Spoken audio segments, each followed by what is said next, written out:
Muy bien, entonces, sí, ahora sí. Entonces vamos a iniciar con nuestra última clase de cómo superar el fracaso, cómo superarlos a la luz de la palabra de Dios desde la enseñanza que en este caso David nos está mostrando. Y pues hoy vamos a estudiarlo. Me encontré unos lentes aquí, no son los que normalmente uso, pero ya no me quedo chiribisca, dicen por ahí. Vamos a verlo en Segunda de Samuel 11,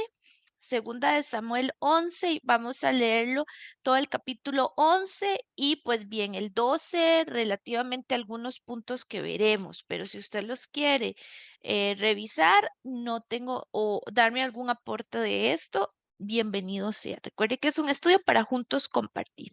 Entonces dice así, David y Betsabé. Aconteció el año siguiente, en el tiempo en que salen los reyes a la guerra, que David envió a Joab y con él a sus siervos a todo Israel y destruyeron a los amonitas y sitiaron a Raba. Pero David se quedó en Jerusalén. Y sucedió un día, al caer la tarde, que se levantó David de su lecho y se paseaba sobre el terrado de la casa real, y vio desde el terrado a una mujer que se estaba bañando, la cual era muy hermosa.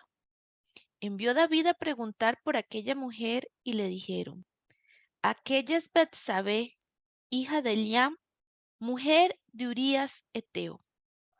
Y envió David mensajeros y la tomó y vino a él y durmió con ella. Luego ella se purificó de su inmundicia y se volvió a su casa. Y concebió la mujer y envió a hacerlo saber a David diciendo: estoy encinta. Entonces David envió a decir a Joab: envíame a Urías Eteo. Y Joab envió a Urías a David. Cuando Urías vino a él, David le preguntó por la salud de Joab y por la salud del pueblo y por el estado de la guerra. Después dijo David a Urías: desciende a tu casa y lava tus pies. Y saliendo Urías de la casa del rey, le fue enviado presente de la mesa real. Qué bárbaro, qué conveniente, ¿verdad? Qué fichita, dirían por ahí. Mas Urías durmió a la puerta de la casa del rey con todos los siervos de su señor y no descendió a su casa. E hicieron saber esto a David diciendo: Urías no ha descendido a su casa. Y dijo David a Urías: ¿no has venido de camino? ¿Por qué pues no descendiste a tu casa? Y Urías respondió a David: el arca Israel y Judá están bajo tiendas. Déjeme nada más revisar aquí. Aquí está. Están bajo tiendas. Y mi señor Joab y los siervos de mi señor en el campo. Y había yo de entrar a mi casa para comer y beber y dormir con mi mujer. Por vida tuya, dice, y por vida de tu alma, que yo no haré tal cosa. Y David dijo a Urías: quédate aquí aún hoy, y mañana te despacharé. Y se quedó Urías en Jerusalén aquel día y el siguiente. Y David lo convidó a comer y a beber con él hasta embriagarlo. Vean qué tremendísimo. Y él salió a la tarde a dormir en su cama con los siervos de su señor, mas no descendió a su casa. Venía L- Venida la mañana, escribió David a Joab una carta, la cual envió por mano de Urías. Y escribió en la carta diciendo: poned a Urías al frente, en lo más recio de la batalla, y retiraos de él para que sea herido y muera. Qué tremendo. Y así fue que cuando Joab sitió la ciudad, puso a Urías en el lugar. Pongamos atención a este, porque yo no sé ustedes, pero yo este no lo había analizado como nos lo expone hoy el autor. En el lugar donde sabía que estaban los hombres valientes. Voy a subrayar donde dice que estaban los hombres más valientes, porque eso hoy puede ser algo que Dios traiga a tu vida para sanidad, para verdad, para reconfortar, como lo hizo conmigo. Este simple hecho del 16 me marcó y se lo compartí a mi esposo en el almuerzo. Y saliendo luego los dos de la ciudad, pelearon contra Joab y cayeron algunos del ejército de los siervos de David y murió también Urías eteo. Entonces envió Joab e hizo saber a David todos los asuntos de la guerra. Y mandó al mensajero diciendo, cuando acabes de contarle al rey todos los asuntos de la guerra, si el rey comenzare a enojarse y te dijere, ¿por qué os acercáis demasiado a la ciudad para combatir? ¿No sabéis lo que suelen arrojar desde el muro? ¿Quién hirió a Abimelech, hijo de Jeroboal? Jerobaal.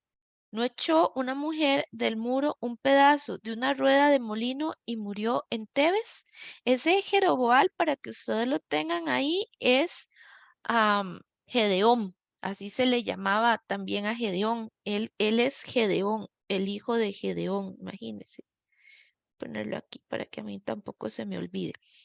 ¿Por qué os acercasteis tanto al muro? Entonces tú le dirás, también tu siervo Urías eteo es muerto.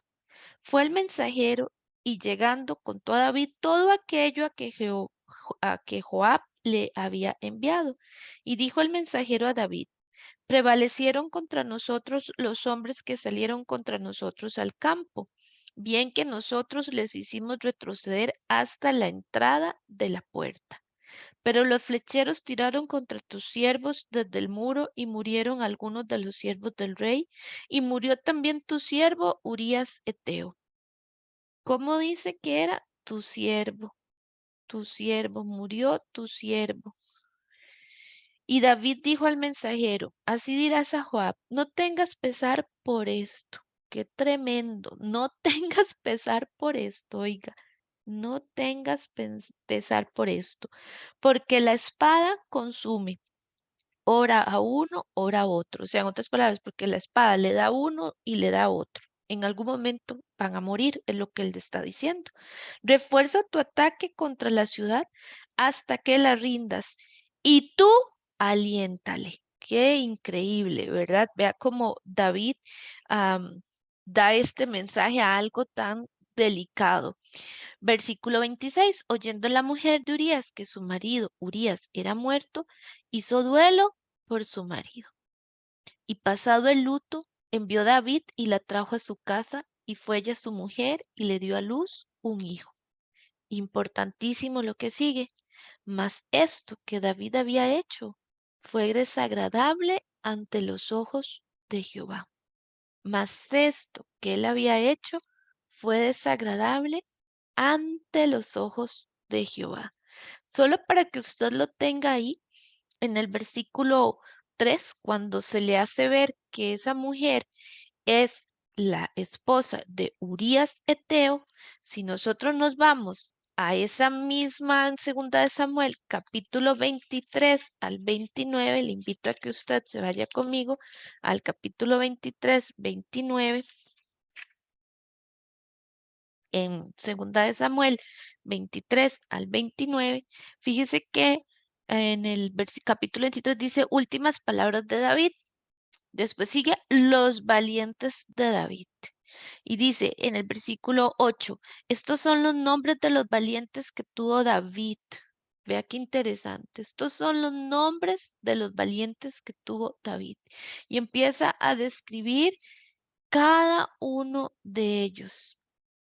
Cada uno de esos hombres valientes que de hecho se les llamaba por mucho tiempo los valientes de David, ¿verdad? Que estuvieron con él. Acuérdese que aquí ellos eran hombres de guerra, todos habían decidido serle fiel a David en algún momento, se acercaron, otros habían sido desprestigiados, pero eran de los valientes de David, de los que David había hecho un ejército, pero de estos son el linaje de los valientes de David.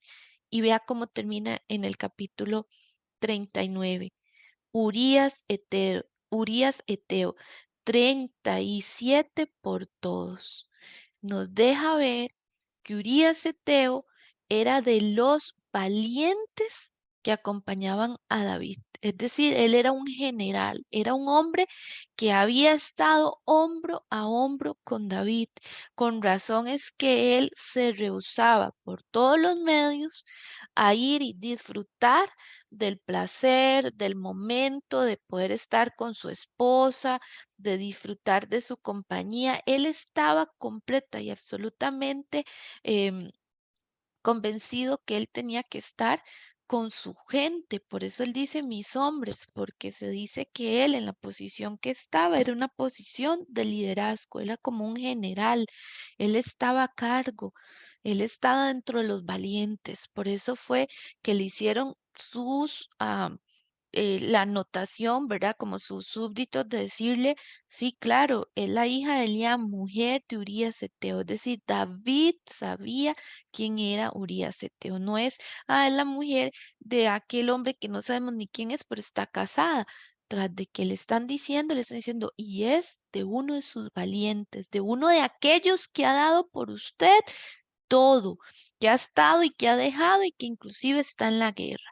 Entonces, para que usted lo tenga y pueda ver un poquito el contexto de lo que la palabra de Dios nos dice. Entonces, voy a compartirle, déjeme compartirle ah, la presentación para que usted la tenga ahí y vamos a ver un poquito acerca de lo que es el declive de la vida que se dio a la tentación. Entonces, ¿qué pasa cuando usted y yo cedemos a la tentación? Y como dice acá, poder superar ese fracaso moral de repente en el cual usted o yo, por diferentes situaciones, se cayó, por diferentes situaciones, tal vez algún ser querido suyo, su esposo, su esposa, en una infidelidad, alguien cercano, en una relación que usted conoce, usted mismo.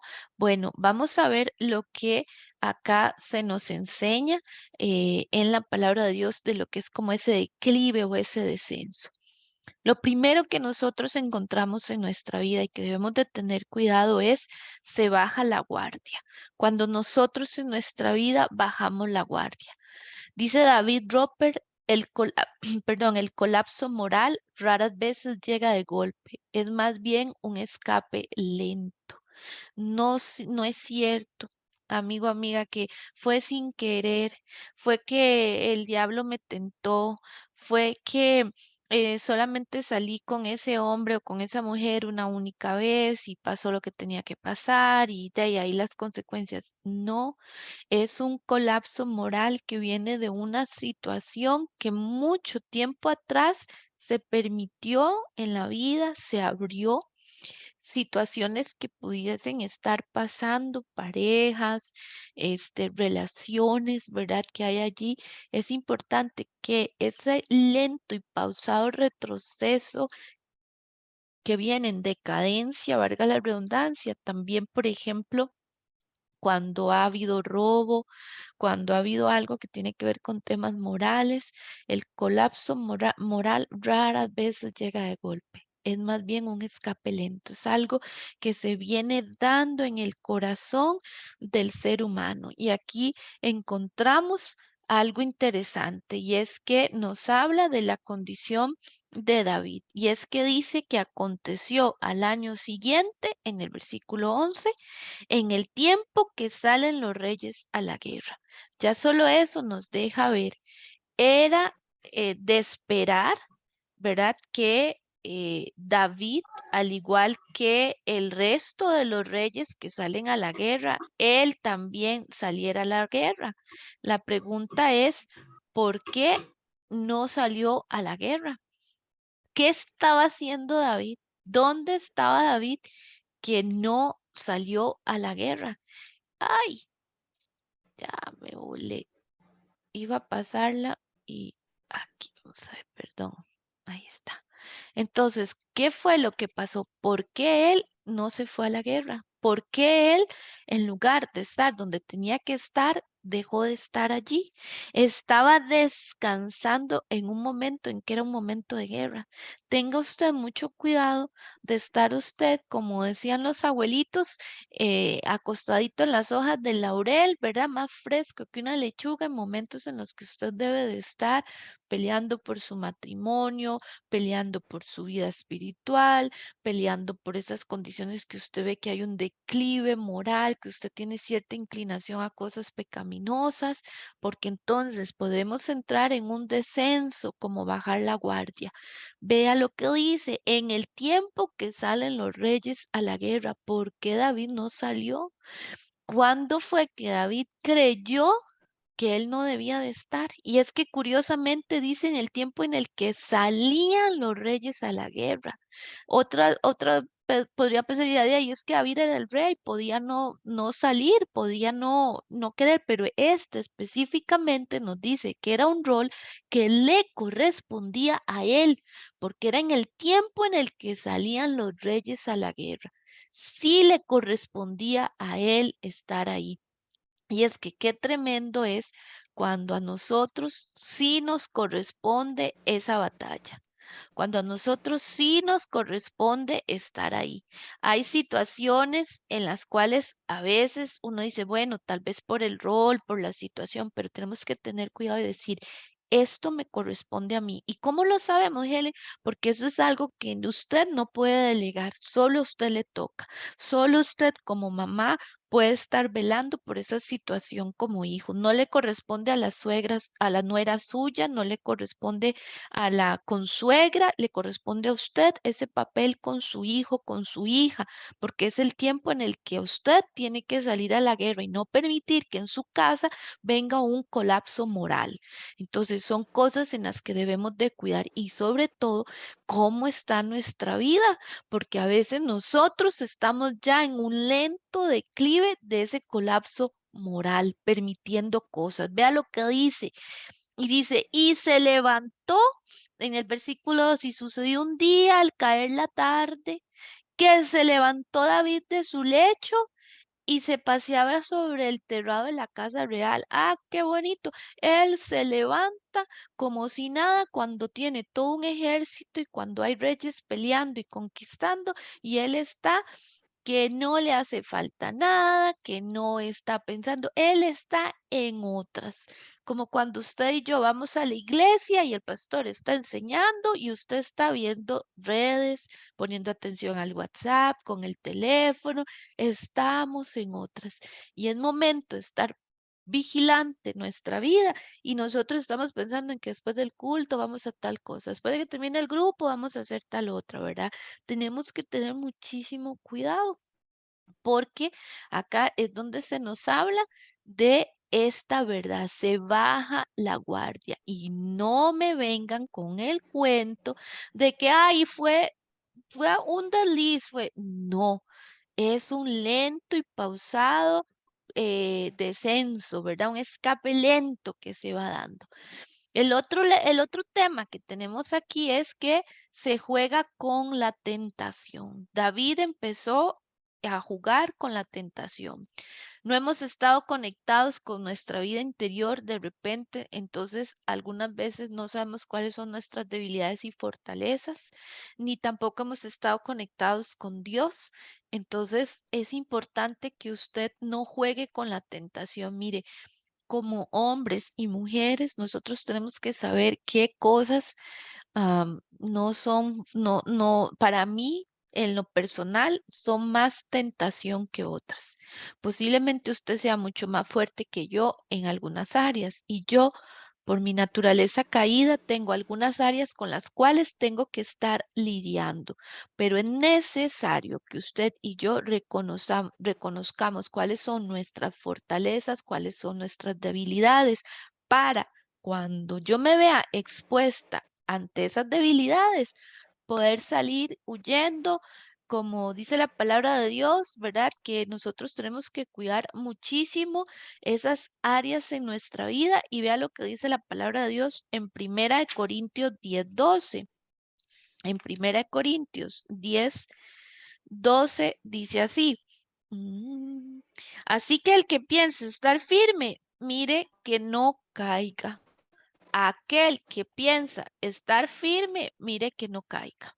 El que cree que no, no, yo ya eso lo superé, perdón, pero fue un área muy fuerte en su vida antes de venir al Señor y rendir su vida. El licor fue un área muy fuerte, entonces, ¿por qué usted va a ir a bares? No, porque yo lo que me pido es una soda michelada. Tengamos cuidado. ¿Por qué? Porque ya sabemos que es un área fuerte. Las mujeres, la pornografía. Entonces, ¿qué estás haciendo viendo estas películas que te incitan o te recuerdan que aunque no estás viendo pornografía, pero te expones ante eso? ¿Qué estamos haciendo en esos lugares tan oscuros, en relación de noviazgo o en la casa, solitos, cuando sabemos que eso puede propiciar más cosas? ¿Por qué? Porque el que cree estar firme, mire que no caiga. ¿Y qué hizo David? ¿Qué estaba haciendo David allí? David tenía que estar con su pueblo, David tenía que ir con sus hombres valientes. Ya él traía un declive, como ustedes y yo a veces nos hemos sentido, decimos, yo estoy como en un desierto, yo estoy como en cierto, tengamos cuidado de no alejarnos de lo que Dios nos ha llamado a hacer y darnos ese año sabático que dicen algunos, no me va a dar un año sabático, cuidado, porque en ese año sabático puede venir cada cosa por no estar nosotros presentes en las situaciones en las que Dios a nosotros nos está llamando. Esto no tiene que ver con trabajo ministerial, esto no tiene que ver, no, tiene que ver con un tema moral, tiene que ver donde hay cosas en mi vida que yo me he dado años sabáticos, como en orar, no leer la Biblia, como en no congregarme. Con todo respeto se lo digo, no es lo mismo que usted vea una prédica virtual a que usted pueda estar en ese lugar, que pueda saludar a los hermanos, que pueda no se acostumbre a congregarse virtualmente. Hay una bendición que envía el Señor cuando estamos ahí. Y es que los psicólogos, los sociólogos, los orientadores vemos la riqueza que hay en la conexión de la presencialidad. Entonces, tengamos cuidado. El que cree estar firme, mire que no caiga, porque tal vez de repente usted congregándose virtualmente, dejaste de sentir esa necesidad de buscar a Dios. Hoy veo, mañana veo la prédica de tal, de fulanito tal, sí, pero ¿a qué iglesia te congregas? ¿En cuál lugar estás recibiendo? ¿A cuál misa estás yendo? ¿Estás yendo a misa los días que hay? ¿Estás congregándote? ¿Estás recibiendo del sacerdote la enseñanza que Dios quiere darte a través de que estamos juntos? Por eso se dice la comunión y me gusta cuando dice, démosle la paz al hermano que tenemos de lado, de frente, porque eso es tan hermosísimo, pero bueno, a veces se juega con la tentación y decimos, no, no, no, eso ya ya Dios me libró, eso fue en mi pasado. Como dicen por ahí, hay un meme por ahí, eso no, tengamos mucho cuidado. ¿Por qué? Porque ya nosotros sabemos cuáles son las debilidades con las que yo tuve que luchar antes de venir al Señor, antes de buscar de Dios. ¿De qué cosas, con qué cosas he tenido que luchar? Pues entonces, ¿qué estoy haciendo? Yéndome a buscar ese tipo de amistades que lo que hacen es llevarme a ese tipo de situaciones de antes o parecidas que al final terminan haciendo una asociación con aquel vicio o situación y cuando me doy cuenta volví a caer en lo mismo. ¿Por qué? Porque por asociación. Y el cerebro trabaja por asociaciones. Entonces, muchísimo cuidado. Punto número 3, se abraza Que la hablaron, no es que me tentación. gusta meterme, no he podido. Se abraza la tentación. No solamente se juega con la tentación, sino que el siguiente punto es que ya nosotros abrazamos la tentación. Se ve bueno, placentero y deseable. En Génesis 3:6, en Génesis 3:6 nos habla acerca de la forma en la que Satanás vino a tentar a Eva y dicen los historiadores que se dio cuenta que por ahí entró y entonces nos sigue tentando de esa manera. Fíjese que a Jesús espérese para poner aquí en mute a alguien que puede ser que tenga prendido el micrófono. Por ahí dicen los historiadores que Satanás se dio cuenta que ese es un arma en el cual a nosotros él nos puede tentar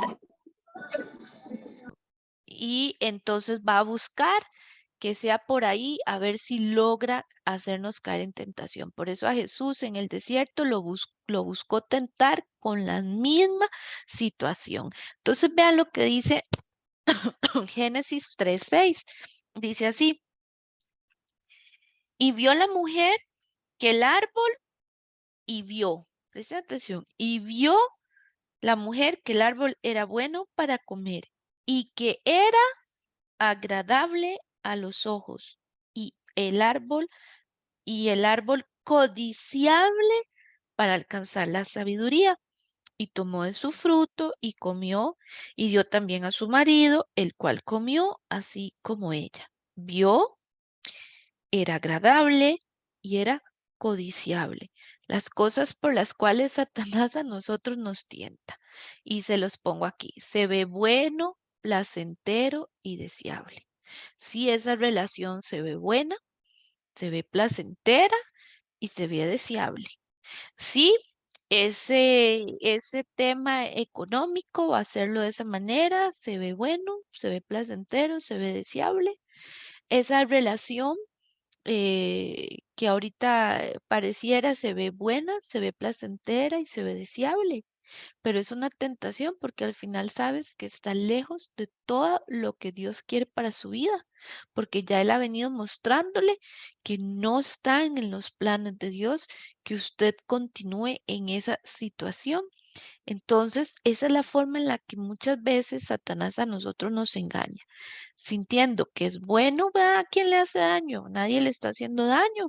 Viera cómo la paso de bien y viera que se siente y después yo quedo con ganas de más, de seguir haciendo, de seguir teniendo, de seguir ganando y teniendo más ganancias ilícitas o de seguir con esa relación o de seguir haciendo esto. Sabe, también es bueno, placentero y deseable no leer la Biblia, no levantarse a orar, a buscar de su palabra. Parece que es bueno porque al final no le está haciendo daño a nadie, es placentero porque viera que sigo echándome un sueñito, porque viera que los sábados y los domingos cómo me alcanza el tiempo y es deseable porque puesto que lo sigo haciendo y estoy deseando que el sábado y el domingo lleguen porque son para mí. Ajá, ¿y dónde está el tiempo de Dios?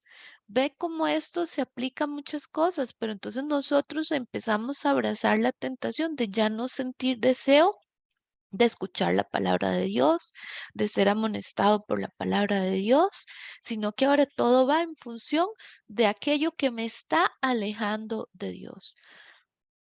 Como puse aquí, por lo general la gente cede a la tentación porque se ha convencido de que esas cosas son buenas, al menos para ellos mismos. Y el pecado, amigo mío, nunca es feo.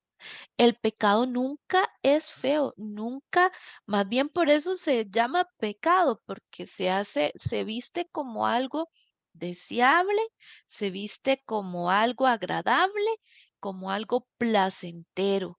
Entonces tenemos que tener cuidado con nosotros no estar abrazando la tentación, porque entonces nos vamos al cuarto punto, que es la insensibilidad a las consecuencias. Esa insensibilidad que vamos a tener nosotros como encontramos con David, donde la astucia del pecado acalla, adormece y minimiza la moral que tenemos. Mari, ya te doy la palabra.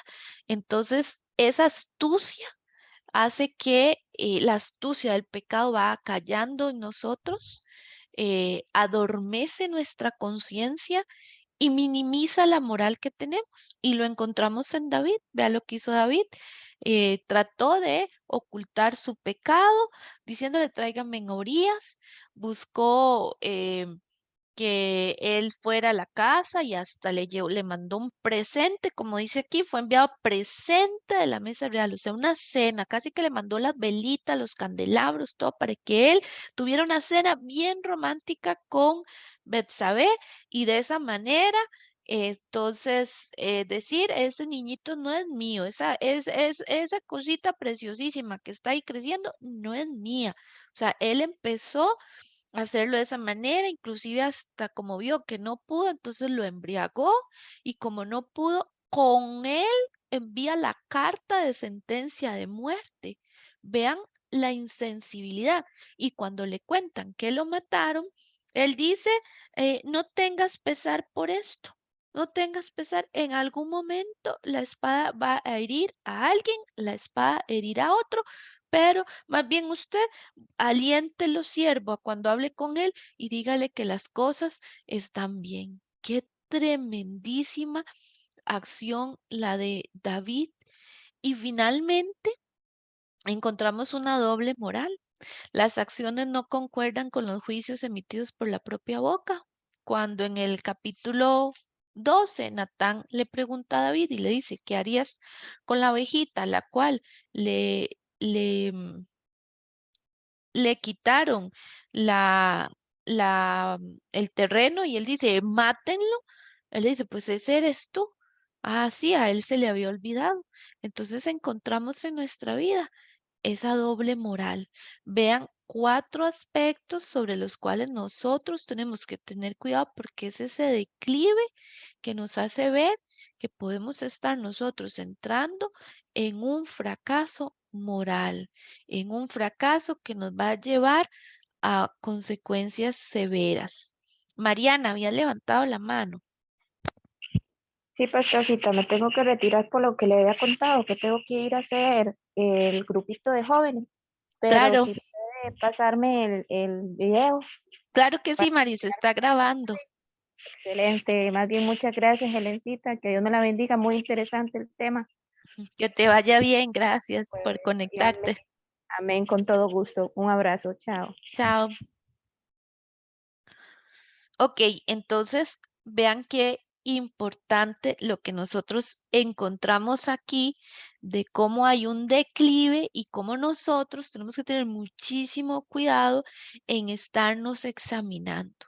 Y es que si nosotros nos vamos, analicémoslo un poquito, por ejemplo, en el versículo 3, donde dice, perdón, en el versículo 2, donde dice que él está sobre el terrado de la casa real. Eso nos deja ver que posiblemente David está por encima de las otras casas. Por eso no es que Betsabé está ahí de indecente, bañándose, como decimos, ¿cómo es que dicen?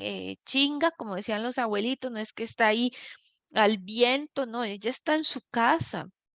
El otro tema, cuando habla de que se está bañando, dicen los estudiosos, es que posiblemente ella se está purificando del tema de que le está pasando su periodo menstrual, lo cual deja ver que definitivamente ella no está embarazada de Urías, porque se está bañando. Y acuérdense que ellos no tenían una ducha como usted y como yo, ¿verdad? Que cada rato voy y me baño, sino que por eso es que ellos todo el tema de tener relaciones y todo lo demás era porque ellos estaban viviendo donde ciertamente habían ríos y demás, pero el tema del agua y todo era un tema para tomar en cuenta.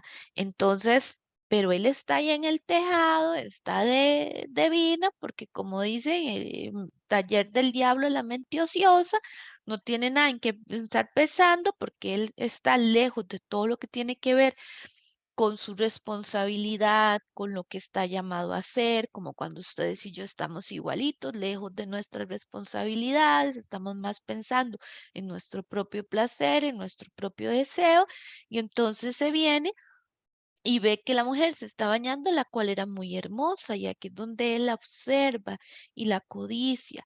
Y como dijo Jesús, no es con solo verla y desearla, ya codició en el corazón. Jesús pone un estándar y hace ver lo que es el adulterio. ¿Por qué? Porque le dice, cuando le preguntaron, él vino y él dijo, no, una cosa es verla, pero otra cosa es verla y desearla. Qué mujer más hermosísima, qué hombre más guapísimo.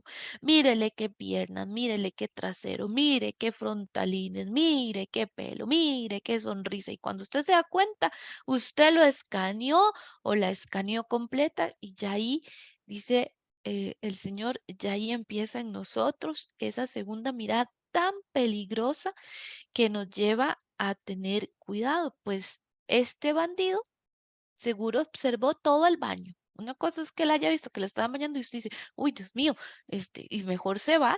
Y otra cosa es que usted se quede y traiga su cafecito y las rosquillas y entonces ya ahora sí, usted hizo de todo con esa mujer y con ese hombre por lo que usted está viendo. Eso le pasó a David. Vean sí que es así, que no tuvo control y abrazó la tentación que cuando le dijeron que era de Urías Eteo, perdónenme la expresión, le importó un pepino. Y dijo, no, yo quiero estar con ella. Claro, importante acá. A los reyes les era permitido, pero en el pueblo de Israel la palabra de Dios estaba por encima de la voluntad del rey. Por lo tanto, David iba a ser juzgado por Dios, porque al igual que usted y que yo, todo nos es permitido, todo nos es lícito. Vivan como ustedes quieran, hagan la vida como a ustedes les ronque la gana. Pero dice Eclesiastés, no se les olvide que de todo daremos cuentas a Dios. Trabaje como usted quiera, disfrute, ande como usted le dé la gana, pero de todo daremos cuentas a Dios, dice Eclesiastés. Lo mismo tenemos que hacer nosotros en recordar que su vida y mi vida tienen una norma que está por encima de lo que sus amigos, sus amigas le han dicho. Ay, como lo dicen hoy en día, mae, pero se vale, vos podés hacerlo. Claro, pero usted tiene algo que está por encima del derecho suyo, que es la palabra de Dios. Y si usted hoy nos está sintonizando y si hoy usted está conmigo en esta enseñanza, es porque usted tiene temor de Dios, es porque usted está buscando al Señor en su vida. Y hoy Dios quiere recordarle que no es a la forma de como otros le dicen. Si usted quiere que le vaya bien, es a la forma de Dios. Y no hay nada que esté por encima de la palabra de Dios. Absolutamente nada está por encima de la palabra de Dios. Desde ahí es donde nosotros tomamos el entender que nosotros tenemos una norma de fe y conducta infalible que está en la palabra de Dios y a David se le olvidó. Por eso, a pesar de todas las situaciones y que David en el versículo 25, lo miró con buenos ojos y dijo, no te preocupes, no tengas pesar de esto. Viene la palabra de Dios y cierra en el capítulo 11 diciendo, mas esto que David había hecho fue desagradable ante los ojos de Dios. Listo, ya quedó sellado ahí para nosotros entrar al capítulo 12. Pero antes, amigo mío y, y amiga mía, quiero regalarle esta verdad que encontramos en el versículo 16, que a mí en lo personal es hoy una joyita que me llevo de la palabra de Dios y hoy yo le decía, Espíritu Santo, qué me vas a enseñar hoy de esta enseñanza? Me llevo esta joyita, dice. Así fue que cuando Joab sitió la ciudad, puso a Urías en el lugar donde sabía que estaban los hombres más valientes. Urías ya tenía una sentencia por parte del rey. A veces a usted y a mí las situaciones ya nos han sentenciado en el sentido de que ya estamos en la lista para ser despedidos por la empresa. Ya estamos en la lista de los que le dieron vuelta al esposo, o le dieron vuelta a la esposa o que se le dio vuelta. Ya está, ya está. Hay sentencias que a veces pasan y que está fuera de nuestro control, como lo vamos a ver ahora. Pero cuando usted ha hecho las cosas bien delante de Dios, cuando usted ha sido justo delante de Dios y usted ha dejado que sea la palabra de Dios la que le guíe, el Señor pondrá el temor con otra persona para honrarlo a usted. El Señor pondrá como puso a Joab, que sabía que había intención mala en el rey y no lo hizo como el rey lo hizo. Déjelo ahí solito y que él muera sintiendo que que el pueblo se fue para atrás. Qué terrible hubiera sido para Urias ver que siendo él un valiente de David, lo están traicionando. Hubiera sido una muerte muy dolorosa. Tal vez él le hubiera dicho, Señor, todo lo que trabajé por ti, todo lo que trabajé por esta empresa, todo lo que hice por esto, Señor, y bueno, tomaron una decisión que en apariencia es injusta. Todo lo que hice por este matrimonio y se tomó una decisión injusta, pero cuando usted y yo actuamos justamente, cuando ustedes y yo actuamos desde el corazón de papito que ve bien que su actuar fue íntegro y recto, o que por lo menos usted buscó hacerlo de la mejor manera, Dios pondrá un Joab en su vida para que usted quede como tiene que ser. Joab puso y dijo, no lo voy a dejar solo. Él está dentro de los valientes. Él es un hombre valiente. ¿Dónde lo puso a pelear? Con los valientes. Urias murió no como el hombre que fue traicionado.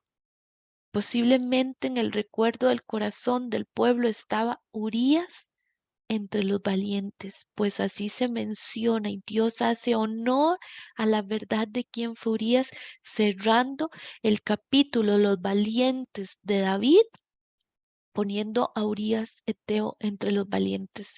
Pero Urías, aunque no sabía de la traición de su rey, no sabía lo que le había pasado y que su esposa estaba embarazada del rey producto de un adulterio, él murió como un valiente. Dios siempre va a buscar recompensar el corazón y la vida de aquel hombre, de aquella mujer. Puede ser que la organización a nosotros no nos ha tratado como nosotros creíamos, pero Dios te pondrá ser recordado como ese valiente o esa valiente que hizo la diferencia. Siempre habrá alguien que hablará bien de ti. Siempre habrá alguien a quien Dios pondrá en el corazón de hacer justicia. A mí esto me reconfortó tanto porque a veces usted como mujer que ha sufrido de alguna situación, algún tema de infidelidad, algún tema, usted dice, ¿y yo qué? Usted que ha sufrido de algún desagravio ante su jefe, usted dice, ¿y yo qué?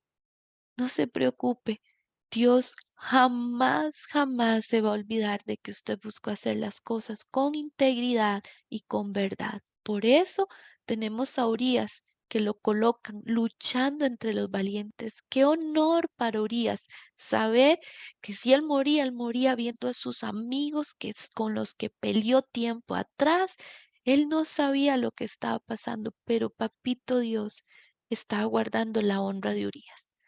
Muchas veces nosotros creemos que la situación ha sido para mal y Dios lo que ha estado haciendo es guardando nuestra honra, guardando nuestra posición como hijo o hija, porque Él nos ama tanto como dice Juan 13:1, nos ha amado hasta el fin, de tal manera que como dice Romanos 8:28, Él hace que las cosas se acomoden para bien de sus hijos. Nunca jamás nos podemos sentir abandonados, nunca jamás, porque el Señor acomoda todas las cosas para bien de sus hijos, de aquellos que tienen un propósito porque Dios les ha amado. Entonces, este es un paréntesis que hago porque nunca había notado lo que pasó con la vida de Urías. Dios lo mantuvo a él en la posición correcta. Murió como un valiente entre los valientes. Peleó entre los valientes. Las circunstancias no vinieron a hacer de Urías un hombre menospreciado. Lo mismo pasa con usted y conmigo. Dios nos honra cuando nosotros buscamos honrarlo a Él, cuando nos aferramos a hacer las cosas como Él quiere. Por eso, si sentiste que habías fracasado en el matrimonio, en la relación de trabajo, en el área donde hayas sido en el negocio, en tu vida personal, pero si has buscado hacer las cosas como Dios ha querido, Dios siempre te pondrá en un lugar de honra. Tal vez no como tú esperabas, pero el lugar es honroso a los ojos de los demás y a los ojos de Dios. Y nosotros empezaremos a valorarnos internamente sabiendo que Dios nos ha posicionado en un lugar de honra. Bien, ¿qué pasa con la vida de David? Ahora sí, pasemos al capítulo 12, a la vida de David. Entonces está desde el capítulo, este se relaciona mucho con el Salmo 32 y el Salmo 51, donde David clama y dice, mientras callé, se envejecieron mis huesos. Y ahí encontramos estos salmos de David, donde David está ahí haciéndonos ver lo que pasaba con él. Pero hay un punto importante y es que David conocía de Dios. David había sido un hombre que sabía que Dios lo había llamado. Vea lo que dice en el versículo 7. Entonces dijo Natán a David, tú eres aquel hombre, así ha dicho Jehová, Dios de Israel. Yo te ungí por rey sobre Israel y te libré de la mano de Saúl. Y te di la casa de tu señor y las mujeres de tu señor en tu seno. Además te di la casa de Israel y de Judá. Y si esto fuera poco, te habría añadido mucho más. Aquí empieza Dios a decirle, pero usted sabe quién soy yo.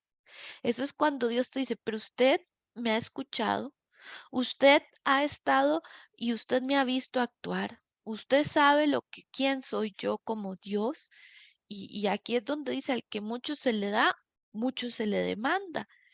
Y te di la casa de tu Señor. Bueno, ahí lo vemos. Y en el versículo 9 dice, ¿por qué pues? Y este para mí se me paró la peluca. ¿Por qué pues tuviste en poco la palabra de Jehová, haciendo lo malo delante de sus ojos? Vean qué interesante. Y Urías Eteo heriste esa espada y tomaste por mujer a su mujer. A él lo mataste con la espada de los hijos de Amón. Qué impresionante, porque aquí Dios le exhorta y le dice, porque desde su parecer era bueno. Desde el parecer suyo, claro, los reyes podían hacerlo y depende de quién le haya dicho, le dice, sí, usted puede hacerlo, rey, eso es normal, pero aquí viene y dice, por cuanto que hiciste lo malo delante de mis ojos y tuviste en poco la palabra que yo te di. Aquí ya este es un trato tú a tú con Dios. Aquí no es Dios diciéndole, mire, porque usted se dejó llevar por eso. No, aquí le está diciendo, usted sabía que yo a usted lo había escogido, que yo a usted lo había llamado, que yo a usted lo he amado y usted ha tenido en poco lo que yo hice. Usted sabía del sacrificio de mi Hijo Jesucristo, usted sabía del precio, usted ha ido y le han hablado, usted conoce, pero ha tenido en poco lo que yo he hecho. Mire, a mí esta palabra me estremeció en un momento, hace un par de años que tuve que compartirla, me estremeció, como dicen, hasta los tuétanos. ¿Por qué? Porque hay veces, amigo mío, amiga mía, en que nosotros, conociendo a Dios, tenemos en poco lo que Dios ha dicho. Y aquí es cuando dice, tremenda cosa es caer en manos de un Dios vivo. Mire, hablamos de que Dios es amor y yo trabajo mucho el tema de que Dios te ama, pero Dios no pasa por alto las decisiones y sus consecuencias. Y eso es algo, no nos deja de amar, pero no es alcahueta con nosotros. Y acuérdense de Moisés, Dios no le permitió entrar a la tierra prometida porque dicen algunos que cuando él golpeó la roca, lo que quiso fue hacerlo desde su ah, posicionamiento, desde su llamado de liderazgo y olvidó su tema de que él está sumiso y sometido a Dios. Entonces, lo mismo pasa con David. David tuvo en poco el llamado de Dios. ¿Cuántas veces Dios a usted lo ha limpiado, lo ha llamado lo ha puesto a servir, usted ha sido instrumento, pero usted tiene en poco lo que Dios hizo. Dios le devolvió su familia, le dio hijos, que usted había pedido hijos y no podía, hizo el milagro. Usted le pidió que lo bendijera en ese negocio, en esa situación, y Dios lo hizo. Y usted ha tenido en poco lo que Dios hizo. Usted lloró, pidió que Dios le restaurara, que Dios le liberara, y usted tiene en poco lo que el Señor hizo. Y ahí es donde, ay, ay, ay, nosotros nos vemos con Papito Dios que viene y dice, porque hiciste lo malo ante mis ojos. Tal vez no ante el resto de la gente, pero haberte metido en esa relación, estás haciendo lo malo delante de los ojos de Dios. ¿Qué estás haciendo visitando ese lugar? ¿Qué estás haciendo llegando a ese lugar? ¿Qué estás haciendo otra vez en aquel lugar donde Dios te limpió, te santificó? Tuviste en poco, dice aquí, hiciste lo malo delante de mis ojos. Y ahora sí que viene, versículo 10, por lo cual ahora no se apartará jamás de tu casa la espada, por cuanto me menospreciaste, no dice por cuanto hiciste, no, a mí. O sea, es un tema personal.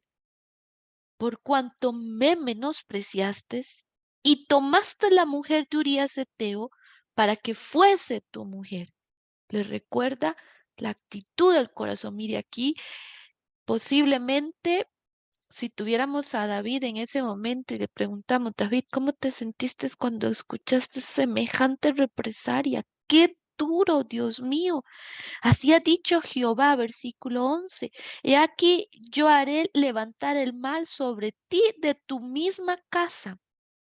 Y tomaré tus mujeres delante de tus ojos y las daré a tu prójimo, el cual yacerá con tus mujeres a la vista del sol. Lo que hiciste en privado, Dios lo saca en público. Y esto es lo que encontramos cuando Absalón entra y hace toda la revuelta y pues Absalón toma a sus mujeres, las que eran de David. Acuérdense que Absalón es el papá es el hijo de David y Absalón tiene una revuelta y le quita el trono a David y agarra a sus concubinas y enfrente de todos, ahí no es que se veía él teniendo relaciones, pero se sabía que en ese lugar, como en una cortina, estaban las concubinas y a vista y paciencia, él tomó las mujeres de David para una forma de deshonrar a su padre. Entonces es expuesto en público, porque tú lo hiciste en secreto, mas yo haré esto delante de todo Israel y a pleno sol. Entonces dijo David a Natán, versículo 13, importante porque semejante represalia ya ahora sí. Entonces dijo David a Natán, pequé contra Jehová. Ojo con esta palabra y yo la voy a subrayar aquí porque es importante. Él no se justifica. ¿Se acuerdan que como Adán y Eva se justifican? Adán dice la mujer que me diste, Eva dice la serpiente, Caín se devuelve y dice, ¿acaso soy yo el guarda de mi hermano? Y Dios los está reprendiendo y ellos se justifican. David aquí con semejante represalia y sabiendo lo que Dios ya ha hecho, dice, pequé contra Jehová. Inmediatamente él reconoce y él dice, he pecado contra ti. Y Natán dijo a David, también Jehová ha redimido tu pecado, no morirás. No le quita las consecuencias, pero no muere. ¿Por qué? Porque encuentra en David la condición. Y si usted quiere ver qué tan profundo fue el arrepentimiento de David, vaya y lea el Salmo 32, vaya y lea el Salmo 51, lávame con hisopo, purifícame y ve si hay en mí camino de maldad. Mientras callé, se envejecieron mis huesos, dice el Salmo 32, y era mi gemir día con día. Vámonos para que usted pueda ver lo que ahí en ese momento de arrepentimiento encontramos en el Salmo 32. Dice, bienaventurado aquel cuya transgresión, es decir, cuyo pecado ha sido perdonado y cubierto su pecado. Bienaventurado, o sea, dichoso, el hombre a quien Jehová no culpa de iniquidad y en cuyo espíritu no hay engaño. Mientras callé, mientras no confesé mi pecado, se envejecieron mis huesos. Cosas que aquí es donde usted va al psiquiatra, al médico, y él le dice, usted tiene que ir a hablar, mamita, esto es psicológico, aquí hay cosas que usted tiene que hablar, cosas que han estado ahí que por tiempo usted necesita confesar. En mi gemir todo el día porque de día y de noche se agravó sobre mí tu mano, se volvió mi verdor en sequedades de verano. Mi pecado te declaré y no encubrí mi iniquidad. Dije, confesaré mis pecados o mis transgresiones. ¿A quién? Al Señor, porque a quién es el primer ofendido cuando usted y yo decidimos hacer las cosas a nuestra manera? El Señor. Y tú perdonaste la maldad de mi pecado. Tú me perdonaste a mí. Por eso orará a ti todo santo en el tiempo en que pueda ser hallado. Mientras Dios todavía espere de ti, el perdón orará. Y ciertamente en la inmundicia de muchas aguas no llegarás hasta, ciertamente en la, perdón, inundación de muchas aguas no llegarán estas a él. Tú eres mi refugio, me guardarás de la angustia, con cánticos de liberación me rodeas. Y aquí empieza él a vivir esa restauración que hay después de confesar nuestra falta, después de decir, Señor, como el hijo pródigo, he pecado contra el cielo y contra ti. Es reconocer que nuestra primera falta no fue a nuestros padres, no fue a nuestro esposo, a nuestra esposa, a nuestros hijos, a nuestro jefe, a nosotros mismos. Nuestra primera falta es contra nuestro Dios, creador de nuestra vida, con quien Él soñó y tuvo sueños para usted y para mí de bien y sigue teniéndolos y que tal vez de una u otra manera él tuvo que poner en pausa cosas que nos iba a dar, como le dijo a David, y otras que te hubiera dado, porque nosotros decidimos hacer las cosas a nuestra manera. Te haré entender y te enseñaré el camino en que debes andar, dice el Señor. Sobre ti fijaré mis ojos. No seáis como el caballo, como el mulo sin entendimiento, que han de ser sujetados con cabestro y con freno, porque si no, no se acercan a ti. Muchos dolores habrá para el impío, mas el que espera en Jehová le rodea la misericordia. Alegraos, oh Jehová, y gozaos justos. Alegraos en Jehová y gozaos justos, y cantad con júbilo todos vosotros, los rectos de corazón. ¿Quiénes son esos rectos? Los que buscan hacer las cosas a la manera de Dios y en todo momento. David dice, yo he pecado contra ti. Y a partir de ahí empieza el proceso de restauración. Se murió el hijo de Betsabé que tuvo con David. Claro, fue un momento duro. Bueno, después el hijo mayor de David viola a su otra hija, a Tamar. Esto genera un odio terrible entre Absalón, que quería mucho a su hermanita, y Amón. Y entonces Absalón lo mata. Tamar sufre el ultrajo y la violación de haber sido, imagínense, violada y deshonrada por su hermano. Ahí hay un pleito, entonces ahí mueren a filo. Absalón después tiene que toma el reinado, empieza a hacer todo, lleva mucho, mucho odio contra su papá, le quita el reinado por un tiempo. Después muere de una manera trágica y pues David recupera el reino, pero como le dijo el Señor, la espada nunca se quitará de tus manos o de tu casa, pero un proceso restaurador es que de David y de Betsabé nace Salomón. Imagínense en qué bello. Dios siempre restaura. Dios siempre restaura. Y aunque ustedes y yo hayamos pasado por procesos duros, cuando el corazón del hijo busca al Padre, siempre va a encontrar un Salomón después. Papá, ¿cómo nos ama Él, verdad? Que nos dará a usted y a mí un Salomón, una nueva empresa, un nuevo lugar para comenzar, un nuevo corazón para amar. Siempre tendremos cuando corremos a Él. Por eso dice la palabra, correrá el justo y será levantado. Correrá el justo y será levantado. Y esta enseñanza lleva para ustedes y para mí que siempre va a haber un proceso de restauración. Pero lo primero que tenemos que hacer es confesar nuestro pecado a quien corresponde. Y la primera persona es el Señor. Hay restauración, como lo vimos también en Manasés, ahora lo vemos en David y Dios le da a Salomón. Tal vez usted pasó por algún momento duro en su vida, pero tal vez usted hoy está abrazando y chineando a un Salomón en su vida. Eso que es la promesa de amor y de restauración y de que Dios perdona y da oportunidades. 7 veces cae el justo, 7 veces lo levanta el Señor. Amigo, amiga, nunca te vayas del regazo de papá porque cometiste un pecado, una falta. Nunca. Si David no lo hizo con todo y lo que él propuso, si Manasés no lo hizo con todo y lo terrible que fue para él, ah, la violencia que cometió, nunca jamás nos apartemos nosotros del regazo de Papá Dios, porque el Dios que tú y yo tenemos y el Dios que nos muestra esta Biblia, que es la palabra de Dios, no es un Dios bélico que manda la guerra y mata, es un Dios que restaura, es un Dios que da segundas, terceras, cuartas, quintas, sextas oportunidades.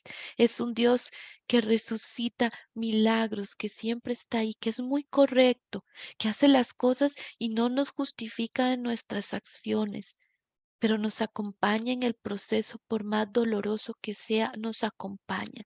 Y puede ser que lloremos y le digamos, Señor, esto me duele, y Él nos va a decir, sí, pero estoy formando carácter y estoy formando paciencia en ti. Así que déjeme terminar con estas verdades. Deme 3 minutos, por favor, para terminar con estas verdades que hoy quiero compartirle de de los estudios que hablan de aquellos que logran ser resilientes y salir en medio de la adversidad y poder presentar su vida al Señor. Y es que hay una capacidad de superación que hace brotar el optimismo y voy a presentarlo aquí para que lo puedas ver. Dios nos educa en la vida para el esfuerzo y la lucha, no para el capricho. Siendo capaces de vencernos a nosotros mismos, podemos ir sacando poco a poco lo mejor que tenemos dentro, pues a veces la adversidad o circunstancias buscan lo contrario, sacar lo peor que tenemos dentro. Mas Dios, a pesar de la adversidad y de lo que pasamos con el fracaso, busca sacar lo mejor suyo y mío. La felicidad no depende de la realidad, sino de la interpretación de la realidad de lo que usted hace con eso que está viviendo. Felicidad no es que todos son bonanzas y momentos. Felicidad es la interpretación de lo que usted hace. Vea lo que leímos del Salmo 32, cómo termina David, dichoso, dichoso a quien Dios perdona. Él pudo vivir ese momento pasándolo duro, amargo, pero pudo encontrar que era feliz a pesar de el dolor y el trauma, así como la vulnerabilidad, son estímulos para avanzar, donde se destaca la fuerza de las creencias para superarlo. Los estudios dicen que aquellos que tienen una creencia suprema salen más rápido de la adversidad. Y en su caso y en mi caso, nosotros tenemos al Señor Dios con nosotros.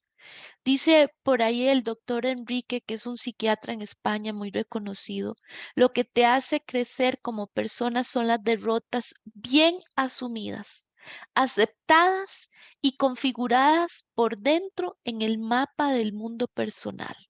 Eso es lo que te hace crecer. No una vida de bonanzas, no una vida de grandes carcajadas, sino lo que construimos en los valles y no en las alturas. Debemos saber aceptar que lidiaremos con la adversidad y si no sabemos flexibilizarnos ante estas realidades de cambios y adversidades, todo será más duro y perjudicial. Siempre vamos a pasar por adversidad, pasaremos por pruebas y no siempre actuaremos como usted y yo esperábamos, pero necesitamos lidiar con el fracaso, sabiendo que no somos un fracaso. La esperanza nos hace resilientes, pues hay más resiliencia si hay experiencias positivas anteriores. Y no solo en esto, sino también en nuestros sufrimientos, porque sabemos que el sufrimiento produce perseverancia. La perseverancia, entereza de carácter, y la entereza de carácter, esperanza, como lo dice Romanos 5 del 3 al 4. Y los estudios resilientes de cómo ser fuerte en medio de circunstancias lo afirman. Por eso vaya usted y busque la cantidad de pasajes que hablan sobre esperanza. Poco a poco nuestras acciones nos convierten en lo que queremos o no queremos ser. Por lo tanto, tenga cuidado con las decisiones que toma. Es el punto 9 que tengo acá. Tenga cuidado con la elección que hacemos de cómo queremos ver las circunstancias y cómo quiero actuar ante ellas. No es tanto el suceso traumático, dicen los expertos, como el modo de afrontarlo, es decir, nuestra propia respuesta interna. Y para ello necesitamos un equilibrio, dice la doctora Santos, entre los tres aspectos que configuran el motor de desarrollo personal: la inteligencia, los sentimientos y la voluntad. Los tres deben de desarrollarse en forma armoniosa y el dominio de uno sobre otro trae ese equilibrio en el cuerpo. Por lo tanto, usted no puede ser ni muy racional, ni muy sentimental, ni muy corazoncito. Tenemos que tener las tres cosas. Y sobre todo, añadiría yo, la humildad para reconocer cuándo es el momento de pedir perdón, disculpas, humillarse y tener ese factor que los expertos dicen, equilibrio en nuestra vida. Así que amigo, amiga, ¿cómo enfrentamos el fracaso? Con la actitud correcta, con la mirada en el lugar correcto y manteniéndonos en la postura correcta. Sí se puede. Si saliste de uno y estás hoy sintonizándonos es porque Dios te está equipando con todo su arsenal de palabra para tu vida, de fortaleza y de acciones, para que sigas emprendiendo el viaje y jamás nunca sentir que estás estancado o am, atascado en medio de la situación adversa, porque siempre hay para dónde coger, porque nuestra brújula dice, correré y a él iré y seré levantado, porque no hay justo desamparado, ni simiente que mendigue pan. Los hijos de Dios siempre tenemos nuestro satélite bien conectado y papá sabe dónde estamos y dejará a todas en el redil por ir por ti, porque tienes un propósito y un llamado. Estás en un fracaso, pero no eres un fracaso, porque los hijos de Dios fuimos pagados por un alto precio y Él ya nos ha llamado tal cual somos en el reino celestial. Amigo, amiga, hermosas enseñanzas nos deja saber que la Biblia no es editada, ¿verdad? Y está ahí para mostrarnos cómo podemos salir adelante. Y no importa lo que pase, en el Señor hace que las cosas sean para bien. Así que si usted tiene que retirarse, yo le entiendo porque hay hijos, hay maridos, esposas, temas de familia que atender, pero si usted quiere quedarse por aquí y compartir conmigo, esta lección queda grabada, así que no se preocupe. Y si usted no ha participado del estudio de 10 mujeres de la Biblia, en octubre lo volvemos a abrir. 10 semanas de estudio y las que han estado ahí como Glory, Beatriz, Emilia, Lorenita y otros que han estado, les invito, empezamos en octubre, 10 semanas, una por semana estaremos estudiando Mujeres de la Biblia, que son una enseñanza tremendísimo. Así que les parece si oramos para quedar despedidos, poner este tiempo y agradecerle al Señor por su vida. Papito, gracias te damos por este tiempo, por esta enseñanza. Gracias por tu palabra.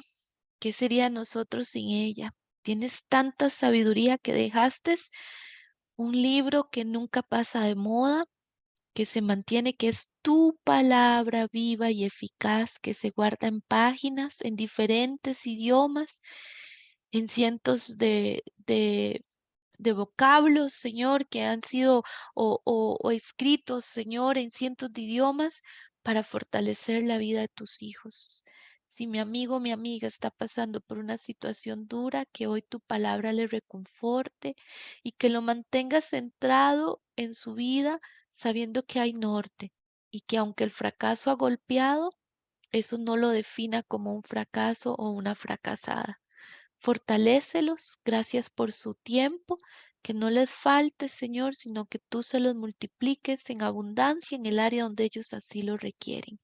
Bendigo sus vidas y gracias, Espíritu Santo, por utilizar la tecnología para unirnos y aprender de ti.